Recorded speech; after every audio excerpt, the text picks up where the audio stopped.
Hi girls, I apologize for the late upload kasi nga abogado tayo. Inuna ko yung kaso ko sa Nueva Ecija. And even if I'm a content creator, ayoko din mag-post na basta lang may ma-post para lang sa likes and followers. Ang pangit nung nangyari kay Jude Bacalso andun sa waiter. Punta tayo dun sa waiter. Number one, pwede kasing legit na nalilito talaga siya. Kasi may mga tricky instances din talaga. Ako nga minsan, nalito pa ako dun kung ano yung tatawag ko dun sa client kong tumbalata. I had to apologetically ask privately. Number two, pwede rin talagang nangaasar siya. Punta naman tayo dun kay Jude. Either way, mali yung ginawa niya. Legally speaking hindi actionable wrong ang pagtawag ng sir or ma'am. Unfortunately, kahit nangaasar pa siya, wala kang pwedeng ikaso. Pero ang pag-create ng public scene or yung pinatayo mo ng tao ng 2 hours, pwede kang makasuhan. Hindi ko alam yung full details pero pwede kang kasuhan ng coercion, unjust vexation, etc., etc.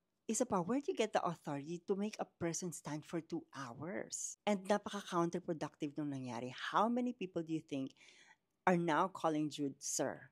Pero aminin din natin, wag na tayong maglokohan. May conscious knowledge na ang mga tao ngayon na ang term na sir ay offensive sa mga transgender at mga queer.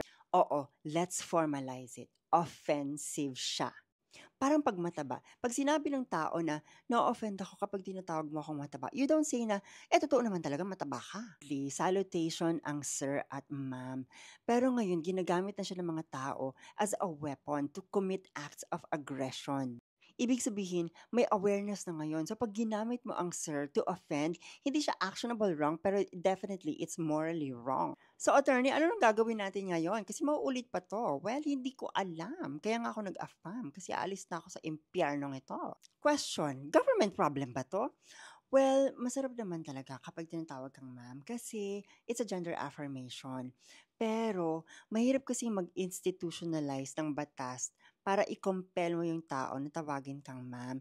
Kasi may mga instances na mahirap talaga 'to gawin, lalo na kapag ang kaharap mo ay hindi pa fully nagta-transition at may mga hollow blocks pa sa katawan. But definitely, something needs to be done. This is officially a social friction and therefore it's a government problem.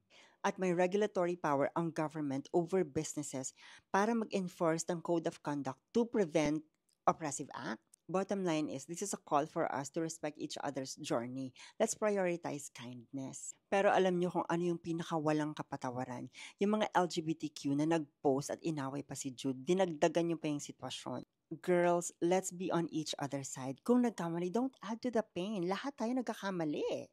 So, ang mapapayo ko lang talaga, when you meet people who challenge your well-being, walk away kasi ibig sabihin you're in a negative space. And hurt people always hurt other people. Doon tayo sa mga friends natin who honor our journey. Thank you. Hanap kayong afam.